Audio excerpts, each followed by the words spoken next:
Today we're looking at Section 2 of Chapter 9, The Rise of Mother Russia. The objectives we're looking at here: identify the traditions that influenced early Russia, explain how the princes of Moscow became the czars of Russia, describe the kind of government Russian rulers developed. Today we're looking at, we've already graded the 9.1 review QRev and 9.2 PR, and we're going to work with the bubble chart and objectives that will be presented on the screen. Homework for tonight: 9.2 QRev, 9.3 PR. Reminder, the quiz for Chapter 9 is on October 13th, next Monday. So if you're choosing to do flashcards, they will be due that day. Okay? Here we go. This was the walkthrough of today, so we're going to advance to the notes section.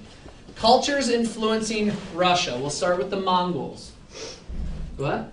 All right, well, the Mongols, they ruled Russia for a time. They cut off Russia from Western Europe, and they also influenced the Russian government system with autocrat. Excellent, excellent, excellent. So we're going to walk through what we have up here and all the information that has been provided by the student, which did a very good job here. Trade specifically. Now, where will this trade be hailing from? Okay? The rivers. The river system, but geographically speaking, using our directions involving Asia, where will this be coming from? What do you guys think?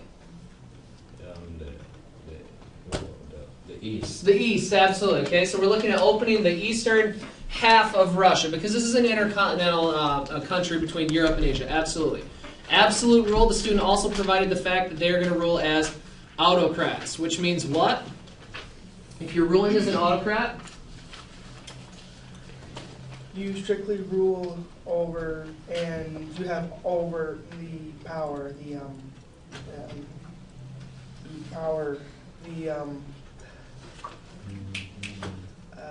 all of it, right? Yes. Yeah, you have all of the power. Okay, now again, some of these rulers, some of these autocrats are going to claim divine right, which means what? Where is this power coming from? God. God, religion, Yahweh, Allah, wherever whatever religious system they're observing, that's where their power is hailing from. Absolutely. Okay? Now we're going to advance to the Byzantines.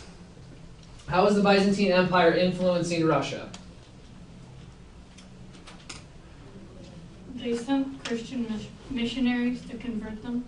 Okay. Christianity is going to be a huge component of this, and I'm just going to write down EO, which means what? Eastern Orthodox. Very good. That's the sect of Christianity, the first division from Catholicism that we are observing here. Okay? Some common themes we have here: the alphabet, religion, which has been provided. Excellent job. Art, music, architecture. Okay? These last three could be categorized as what? Starts with a C. Culture. Culture, absolutely. Okay, culture. As far as the alphabet, what alphabet are the Byzantines and Novorossians observing? Cyrillic. Very good. Okay, and that was from your PR. Absolutely, Cyrillic. Finally, the Varangians. What are we looking at here as far as their influence? Well, there were Vikings who ruled Russia, and they influenced Russian culture, and they also messed with the Russians. Absolutely. Okay, again, there's a common theme of culture here in all components that we're working here, but specifics as far as how they're influencing. And like the student said, these are your Vikings. Okay, this is a more eastern version of the Vikings that you all are familiar with, hailing from Scandinavia, so the north. Sailing and shipbuilding. Now, true or false, the Vikings are exceptionally successful with sailing and shipbuilding. True. True, absolutely true. Okay, roughly the year 1000, Leif Erikson and a few Vikings will sail the northern Atlantic and they'll end up in Canada. Okay, so they're very successful at doing this. If you ever watch the show Deadliest Catch, they're sailing those kind of seas in a wooden ship powered by air and oarsmen. Okay, they don't have GPS. If they get lost, and then hopefully survive. It's very cold there. These are rugged individuals. They're very effective at what they're doing. And subsequently, trade as well. Obviously, if you have the technology to promote sound shipbuilding as well as sailing techniques, trade will follow because you can move things faster. Now, if you can move a product faster, what happens to price? It goes up or down. It goes down. It goes down. Okay, so consider this. Let's say you order something on Amazon, right? All right, you have a few options here. You can have someone walk it to you. Someone will walk it to you from Los Angeles for a couple $1,000s, or they'll send it to you via air for $15.98. Okay? The air version's far more efficient, yes? So you have to pay a lot less for that versus someone walking it to you. I don't think anyone would ever do that, but for the sake of the example, it could happen. Okay? Moving forward to our objectives. Identify the traditions that influenced early Russia. the church, they burned their rulers with all their items. They got that from the Iranians, and also their economy. They kind of got that from them. Good. Economic factors as well as cultural components as far as what some people would view as like a sacramental thing, like burial, and other factors of the culture. Absolutely. Okay?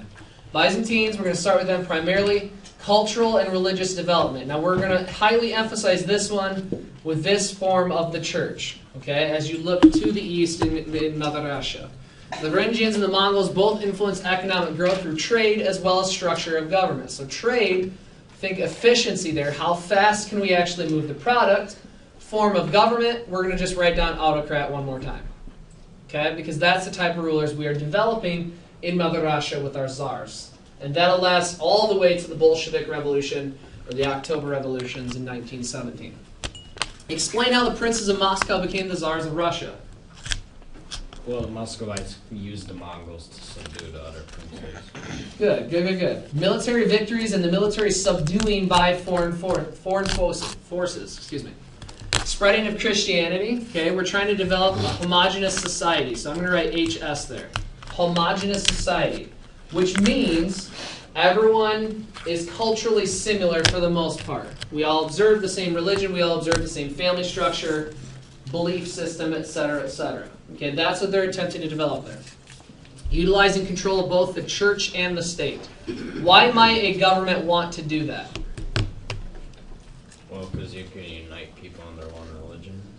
Exactly. You're going to unite people under one religion, and you're going to unify that with the government. And again, this is where divine right to rule comes from.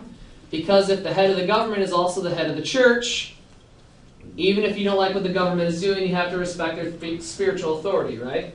And that's what they're going to progress with. Describe the kind of government Russian rulers developed.